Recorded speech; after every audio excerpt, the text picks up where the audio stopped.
Hello and welcome to your news and features electronic magazine that centers on the different facets of motoring. Now on its 34th year, this is Motoring Today. On behalf of our dad, Butch Gamboa, I'm Ray Louie Gamboa. And I'm Susie Gamboa. Here are this week's features to watch out for.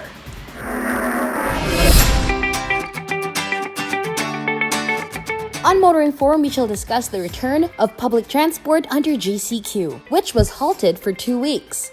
Our road safety reminder on the Young Street Smarts portion centers on the zipper rule. This week's Paying Chopper shall be about the importance of following the rule on the yellow box. The public service segment centers on unfinished roadworks in Daanghari, Bacoor, Cavite. Showcase this week shall have the compact SUV from Ford, the 2021 Territory Titanium Plus CVT.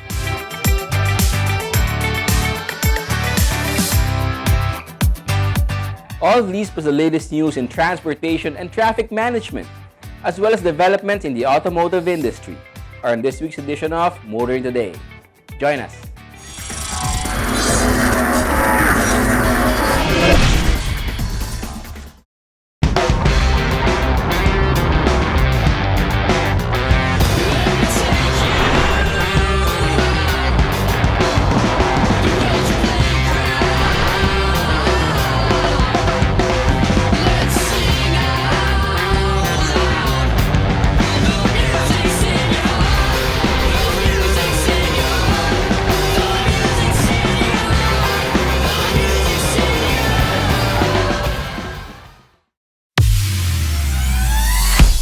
Be part of the 2020-2021 Autofocus People's Choice Awards, the only nationwide poll to determine the country's most popular car brands and models.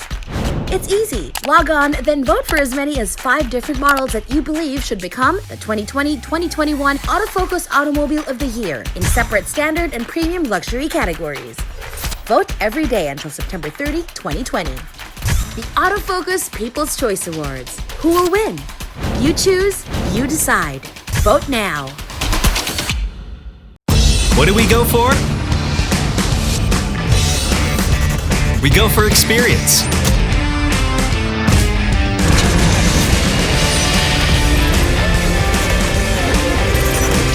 We go for excitement.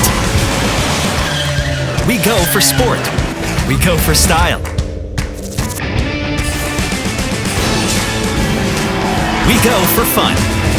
We go for the new Toyota Wigo.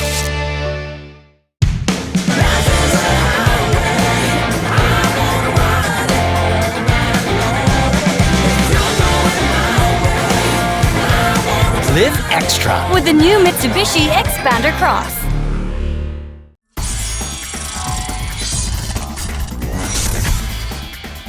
Welcome back to Motoring Today. Here now are the latest news and developments in the country's transportation and traffic management. Angkas is taking its public service campaign to a different level, agreeing to help Pasay City with contact tracing. Angkas has agreed to help the Pasay City government with contact tracing as part of efforts to contain the spread of the COVID-19 virus in communities under its jurisdiction. Angkas Chief Transport Advocate George Royeca said some of its rider partners will be trained in contact tracing before they are deployed to beef up Pasay City's teams of contact tracers. Meanwhile, the city government has also received the donations of Angkas Design Protective Shields for use of motorcycle riding HCWs. Mayor Emmy Calixto Rubiano received the free Angkas shields from Royeca at the Pasay City Hall in simple turnover ceremonies attended by City Administrator Dennis Acorda, OIC for Tricycle and Pedicab Licensing, A. Sevilla, and OIC for Traffic and Parking Arturo Fortaleza. Angkas is also providing free transportation service to the city's HCWs. Royeca said it was an honor to serve the medical frontliners in the city of Pasay, which holds a strategic location in the NCR. Angkas ride partners will be making it easier for them to go to work, while Shields would add an extra level of protection for HCWs who own and use their own bikes. Angkas is making itself a relevant player in the fight against COVID-19. Government should begin to appreciate its efforts and maybe listen to the experts about how to make motorcycle taxi operations safe. Early on, observers noted the danger of passengers getting off buses on the EDSA busway on right side doors. Well, now some EDSA busway buses have left side doors. Just in time for resumption of public transportation in Metro Manila, buses with doors on the left side began plying the EDSA busway system. The idea is to make it safer for passengers on the EDSA busway that gives buses exclusive use of the innermost lane of EDSA with loading and unloading zones also in the middle of EDSA. Only 3 such buses, operated by HM Transport Incorporated, a member of the Mega Manila Consortium, one of 2 consortiums signed on to use the EDSA busway, began to ply the route. But buses with similar configuration are expected to join the EDSA busway fleet. DOTR Assistant Secretary for Road Transport and Infrastructure Steve Pastor said, bus units with left side doors will better accommodate commuters who will be using the new loading and unloading bus stops located in the innermost lane of EDSA. Pastor added that canopies and lighting fences on loading and unloading bays, as well as concrete barriers and steel separators, were continuing to be installed on EDSA's median lanes to ensure utmost safety and comfort of passengers along the EDSA busway. When the EDSA busway was proposed and partially implemented, many noted that it may be dangerous for passengers to be getting off on buses on the side where vehicles are speeding past, even with concrete barriers installed. However, the DOTR did not say if all buses operating on the EDSA busway will have left side doors. It's a good sign that transport authorities listen to constructive criticism. Good news for regular riders of the MRT3, especially seniors, PWDs, and pregnant women. Elevators and escalators are now back in service. Elevators and escalators at all 13 stations of the Metro Rail Transit 3 are now back in good working condition. The DOTR reported that Sumitomo MHI TESP, the rail line's maintenance provider, has completed the repair and rehabilitation of all station elevators and escalators ahead of schedule. All 46 escalators and 34 elevators on the MRT3 system are now up and running. The repair of all the escalators and elevators is a big help for our commuters. This is our responsibility to the passengers to restore MRT3 to its original high-grade state and provide them better railway services, said MRT3 Director for Operations Michael J. Capati. The DOTR also said that it has arranged for a regular preventive maintenance program to avoid the frequent breakdowns experienced in the past. The question now is, how long will the elevators and escalators be in service? Maintenance wasn't an MRT3 strong point back then. Will it be now? Riders are thankful that authorities have eased restrictions on pillion riding. In return, they intend to help get fellow riders to follow the rules. The IATF and the NTF have eased their initial hardline stance against pillion or tandem riding on motorcycles, while the country is still struggling to stop the spread of COVID-19. They are now allowing, under general community quarantine protocols, people from the same household to ride in tandem on motorcycles without the barriers or shields. They are also allowing APORs or authorized persons outside residence to ride tandem, but with the approved shield or barrier, even if just one of the riders is an APOR. Apparently, they have realized what riders groups have been saying all along, that it was illogical to require barriers to prevent COVID infection between partners or people living together in one home. The Joint Task Force COVID Shield, the group tasked to, among other things, ensure compliance with riding in tandem guidelines under GCQ, said in a press release that some riders are willing to help authorities in this task. The same press release quoted Riders of the Philippines as saying that its members will take part in Operation Habal Watch to avoid abuse of the easing of pillion riding restrictions and to protect the riding public. It took authorities some time to backtrack on requiring couples and live-in partners to have barriers between them when riding in tandem on motorcycles. Well, better late than never. Those are the latest news in transportation and traffic management. Coming up next is Motoring Forum, brought to you by Suzuki Philippines. With Metro Manila and nearby provinces back under general community quarantine protocols, the DOTR's plans for the return of public transport that was supposed to have been implemented on August 5 is now in play. Will this be enough, and will public transport stop being a vector for the spread of coronavirus? With the return of Metro Manila to general community quarantine, health and safety protocols meant to minimize, if not stop, the spread of COVID-19, various modes of public land transport like buses, jeepneys, modern and traditional, taxis, TNVs or transport network vehicle services and tricycles are now allowed to operate, but under strict capacity limitation to ensure physical distancing. LRT1, LRT2, MRT3, and PNR commuter service have also resumed, also with capacity restriction. Commuters taking public transport must now also wear both face mask and face shield. Transport and health authorities believe that this will help ensure public transport will not be a vector for transmission of the coronavirus. Private transport is also allowed, personal vehicles and company shuttles. Authorities are also encouraging the use of non-motorized transport, bicycles, motorcycles, and e-scooters, which they see as better for physical distancing. But will these be enough to meet the transport needs of workers in business and trades allowed to resume operations? Let's take a look at the numbers as reported by the LTFRB. 31 traditional PUB routes reopened, serviced by 3,662 authorized bus units. 31 point-to-point bus routes opened, serviced by 364 units. 126 traditional jeepney routes opened, serviced by 12,443 PUJs. 23,776 TNVS units back in operation. 51 UV Express routes opened, serviced by 1,621 units. 45 modern PUJ routes opened, serviced by 716 units. 20,493 taxi units back in operation. 24 LRT1 train sets operating at morning and afternoon peak hours, 18 at non-peak hours. 5 LRT2 train sets in operation daily. 18 MRT3 train sets operating daily, 16 check-built CKD train sets, and 2 Dalian train sets. Since the GCQ started, a lot more attention was paid to the IATF easing rules on riding in tandem. Not much commentary on mainstream or even on social media about the difficulties in commuting. Does this mean that there is now adequate public transport? It may be too early to tell. But the more important question should be, are the protocols like physical distancing, wearing of face masks and face shields, working to ensure public transport becoming a vector for transmission again? The COVID-19 pandemic numbers that the DOH reports in the next few weeks will surely provide indications. The plans and protocols for the phased return of public transport may be all well and good. But more significant questions may be, do commuters fully understand the need to strictly comply with protocols and regulations?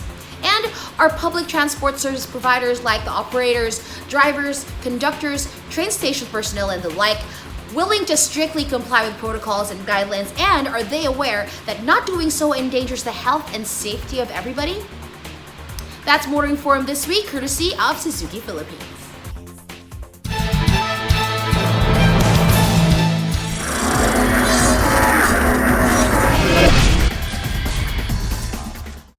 What do we go for? We go for experience.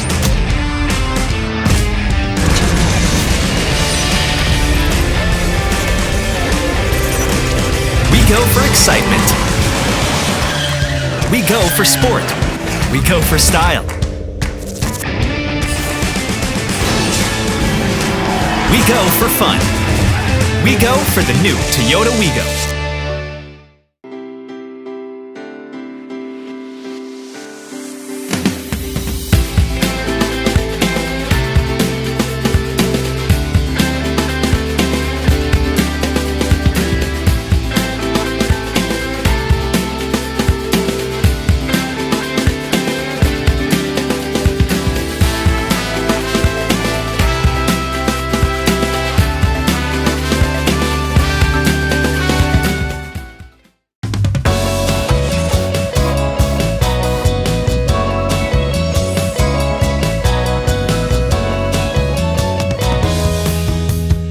the Mitsubishi Mirage. Drive your ambition.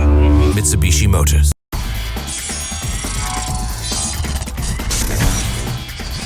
You're back with us here on Motoring Today, and in line with our lifelong commitment to promote road safety, here is this week's road safety tip in cooperation with Toyota Motor Philippines.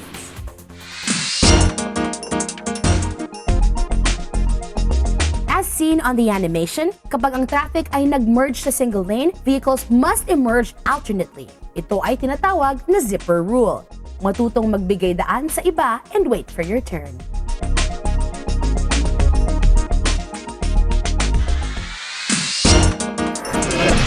Continuing with this week's edition of Motoring Today, let's now focus on proper driver's demeanor, especially for those driving PUVs. From Mitsubishi Motors Philippines, here is Bayang Chuper this week. Payong Chuper lang, kaibigan. Ako si Alan, isang kapwa nyo Chuper. Ito'y isang paalala na huwag huminto sa loob ng yellow box. Ang mga yellow box na matatagpuan sa intersections ay dapat palaging bakante kahit pa naka-green ang traffic light. Kapag nakahinto ang kabilang bandang intersection, mas mabuting maghintay ng tamang pagkakataon bago lumampas sa yellow box. Tandaan, sumunod sa yellow box rule upang maging maayos ang ating takbo sa kalsada. Ito po si Jose Alan Mendoza, Payong Chuper lang, kaibigan, mula sa isang kapwa nyo Chuper.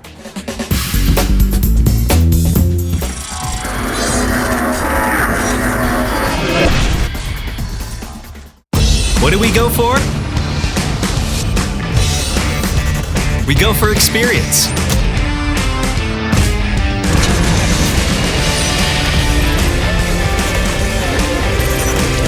We go for excitement. We go for sport. We go for style. We go for fun. We go for the new Toyota Wigo. Be part of the 2020-2021 Autofocus People's Choice Awards, the only nationwide poll to determine the country's most popular car brands and models. It's easy. Log on, then vote for as many as 5 different models that you believe should become the 2020-2021 Autofocus Automobile of the Year in separate standard and premium luxury categories. Vote every day until September 30, 2020. The Autofocus People's Choice Awards. Who will win? You choose, you decide. Vote now.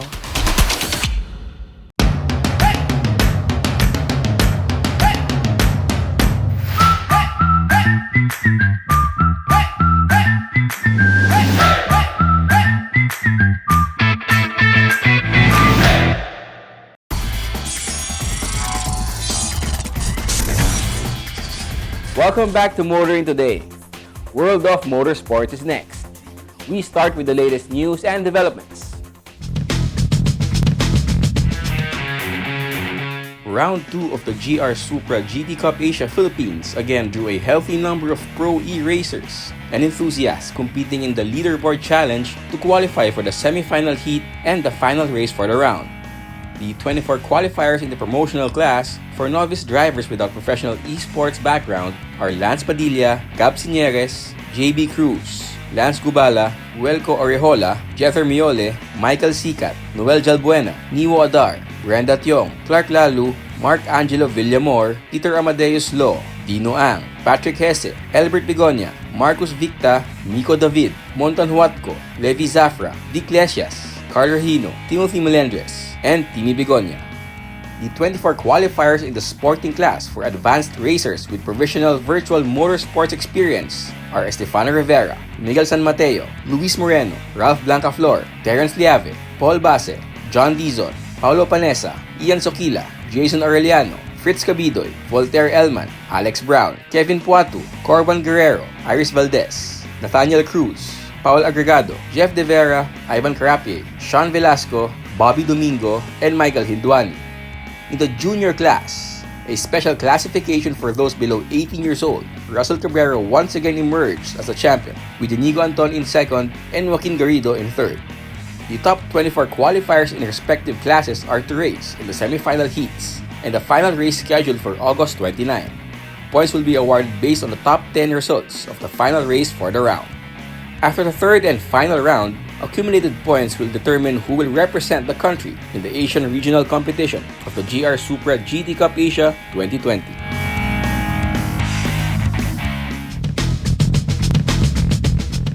And that's this week's World of Motorsports. Motoring Today continues right after this break.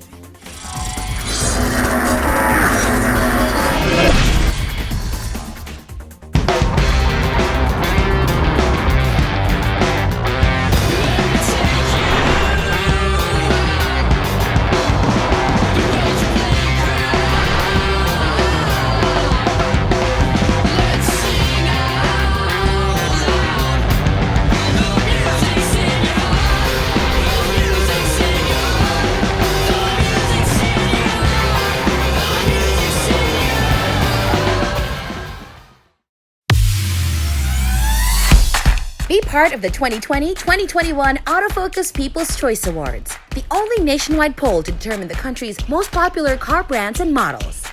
It's easy. Log on, then vote for as many as 5 different models that you believe should become the 2020-2021 Autofocus Automobile of the Year in separate standard and premium luxury categories. Vote every day until September 30, 2020. The Autofocus People's Choice Awards. Who will win? You choose, you decide. Vote now. What do we go for? We go for experience.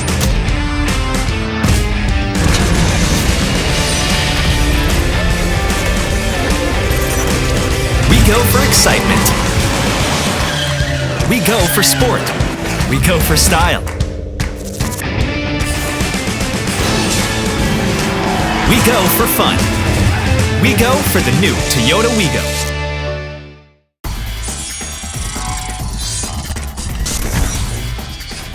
Welcome back to Motoring Today.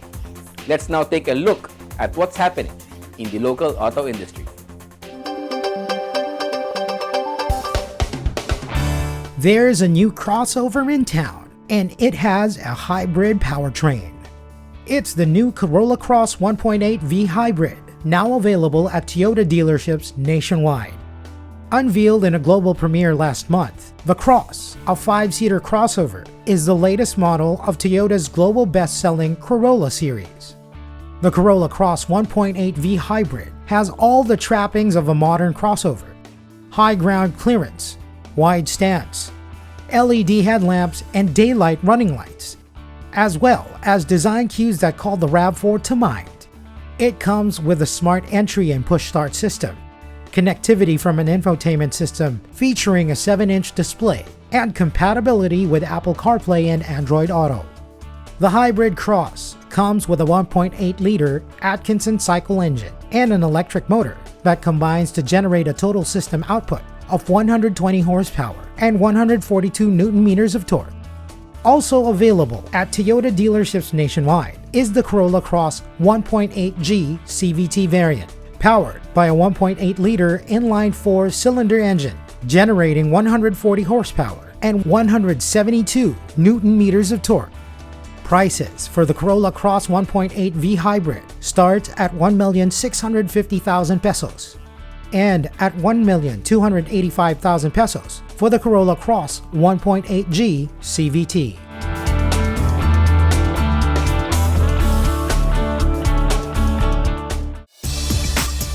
SMC Asia Car Distributors Corporation, official importer and distributor of BMW vehicles in the country, brought in 2 variants of the latest iteration of the German carmaker's flagship sedan, the 730i and the 745LE.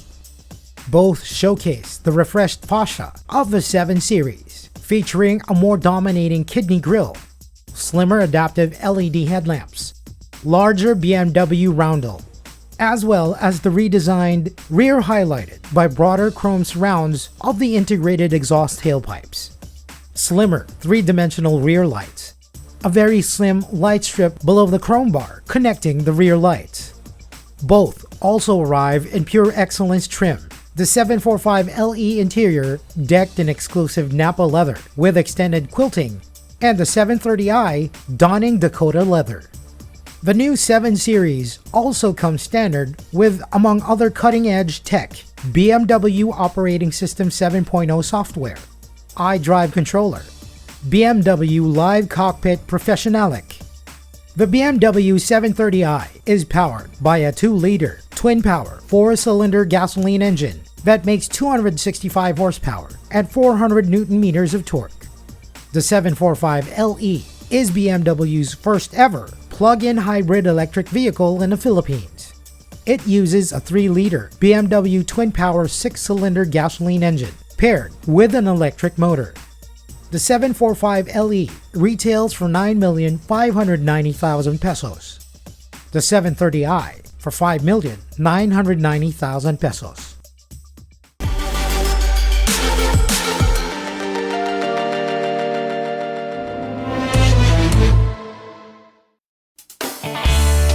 The first ever compact 7-seater crossover from Mercedes is now available locally. The Mercedes GLB, a compact SUV powered by 1.3-liter inline 4-cylinder engine capable of generating 163 horsepower and 250 lb/ft of torque, was unveiled on Facebook Live. Mercedes calls the GLB the most versatile compact SUV available in the Philippine market. The 7-seater features the Mercedes-Benz user experience, an onboard personal assistant that responds to voice commands, gestures, or touches on a 7-inch central touchscreen or touchpad on center console. It also features a reverse camera and active parking assist to help the driver find suitable parking spaces.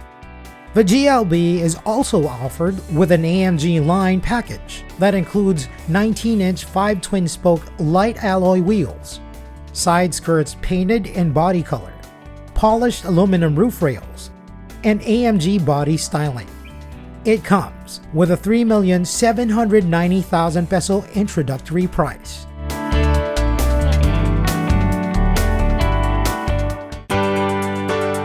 Lexus Manila has opened the portal to a virtual showroom where visitors can still feel what it calls the world-renowned Lexus hospitality. It says the Lexus Remote Guest Experience will allow customers to get to know the Lexus lineup of vehicles intimately from the comfort and security of their own homes. Visitors can go through a series of guided 360-degree walkthrough videos to feel the same experience as they would in the Lexus Manila showroom, even virtually getting inside of the vehicle with a sales consultant by their side. Lexus Manila says the virtual experience includes seeing the stable of Lexus vehicles up close, hearing their engines, sitting in and feeling their masterfully crafted interiors, and examining the intricate details of the sculpted bodywork. All of these while chatting with knowledgeable sales consultants about the finer points of each model to get a deeper appreciation of the craftsmanship and engineering behind every Lexus. To experience the Lexus Remote Guest Experience, visit this online link.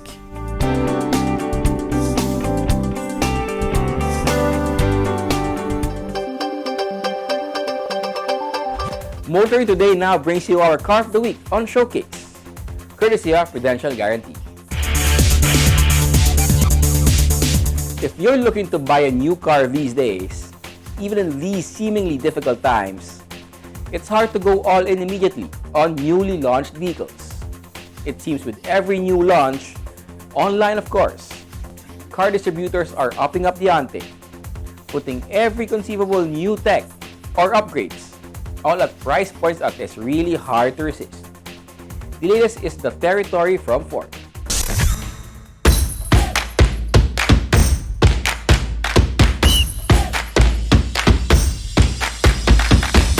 To car aficionados, especially those who sport blue oval tattoos, if not on their real skin, at least in their minds, the Territory is unmistakably a Ford. Even without seeing the badge, they can tell it's a Ford SUV that's zipping past them on the road, or even seeing it at a parking lot from the corner of their eyes. It's not quite overt, but there are hints of the Explorer and the EcoSport in the all-new Ford Territory, the small or mini SUV developed by Ford Motor Company in partnership with Jiangling Motors Corporation of China. After all, Ford Design Studio in Melbourne, Australia, was deeply involved in the design of the Territory.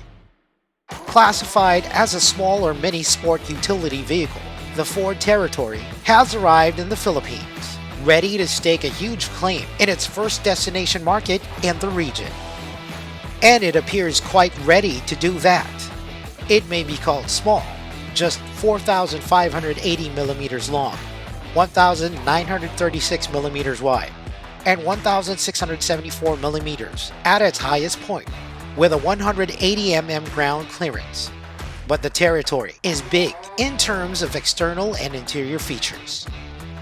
Outside, the framing and design of features taken individually may not immediately speak blue oval, the gloss black with chrome inserts in titanium plus, the all-LED headlamps, front and rear fog lamps, tail lamps, the power adjustable, power folding, heated side mirrors with integrated turn lights, the chrome door handles, shark's fin antenna, rear spoiler, roof rails, the 18-inch alloy wheels wrapped by 235 by 50 R18 tires. But taken together, they somehow speak Ford built tough and stylish. But perhaps one of the coolest things in the Territory is panoramic roof that can hide the sky or reveal it with a push of a button. It's no longer quite as astonishing as it once was, but the smart keyless entry with push-button start remains cool for getting into a car with key in pocket. And to start the 1.5-liter EcoBoost engine in the Territory with just a finger. Just 1,490cc of displacement and 4 cylinders, but it packs 143 horses from 4,500 to 5,200 revolutions per minute and more than generous 225 Newton meters of torque at 1,500 to 4,000 RPM. A very flexible power range, perfect for the continuously variable transmission with sport mode that drives the front wheels.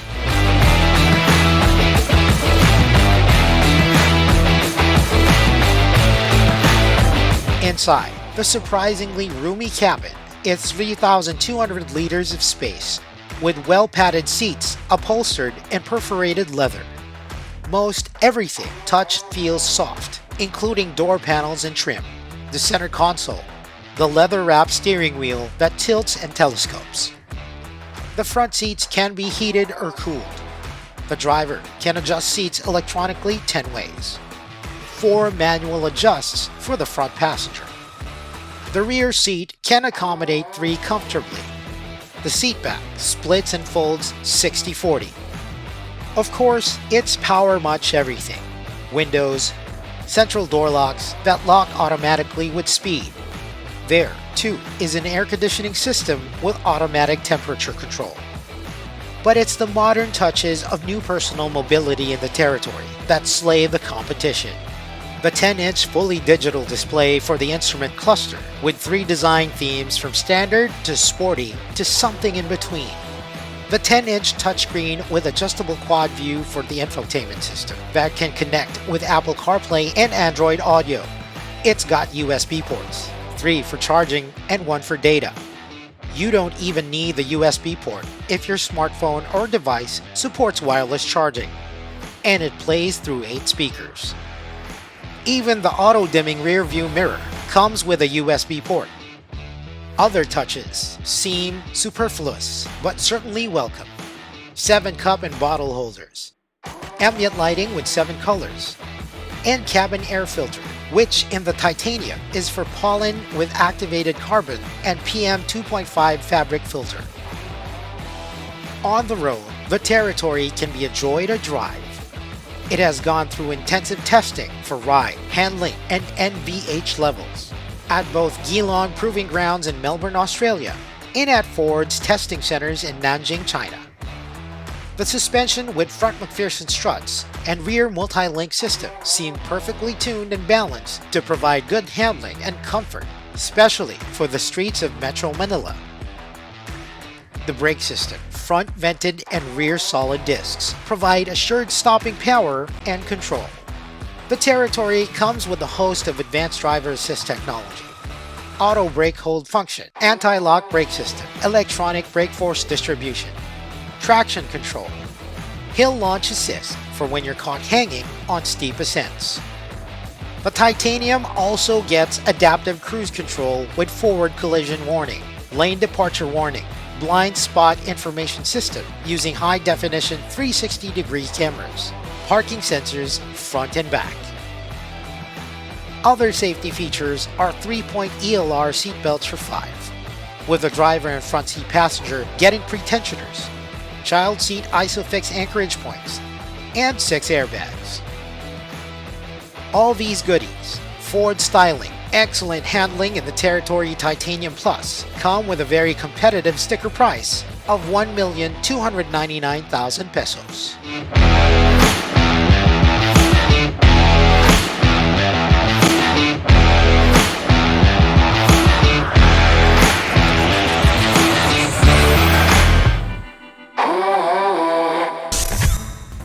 The Ford Territory just gave Wood undecided SUV buyers a headache, which can be suited by Ford's offer of a 3-year scheduled service plan for those who choose a Territory on or before September 15, 2020. That's our featured vehicle on this week's showcase, courtesy of Prudential Guarantee. Drive worry-free with Prudential Guarantee's auto insurance program with a free 24-hour nationwide roadside assistance included with your comprehensive auto insurance. Rest assured, we'll take care of you and your car wherever you are. Prudential Guarantee's auto insurance program, 100% worry-free driving.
Mitsubishi Strada Athlete. Unleash the athlete.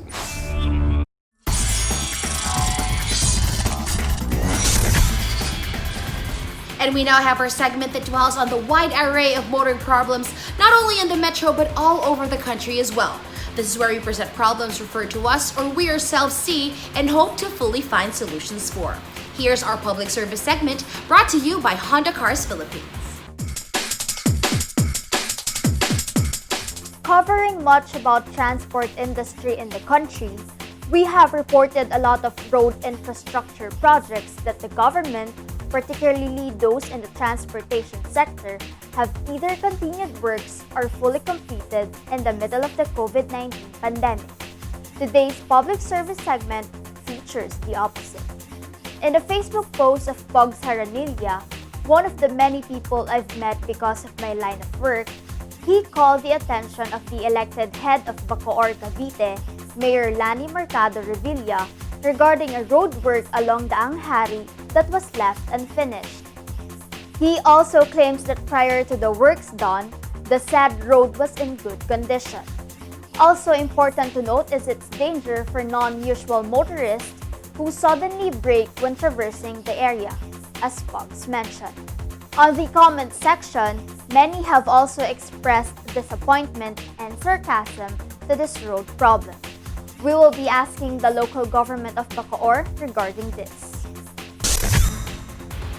And that's our public service segment from Honda Cars Philippines. And should you yourself encounter motoring problems that need immediate attention, please feel free to contact us. See the details being flashed on the screen. And that's the week that was in motoring. Thank you for joining us. Also, please don't forget to check us out on our social media accounts. Until next week here on Motoring Today, now on its 34th year of continuing service to the general motoring public with a lifelong commitment to promote road safety. Stay healthy and be vigilant at all times. On behalf of Butch Gamboa, our dad, I'm Ray Louie Gamboa. And I'm Susie Gamboa. Happy motoring!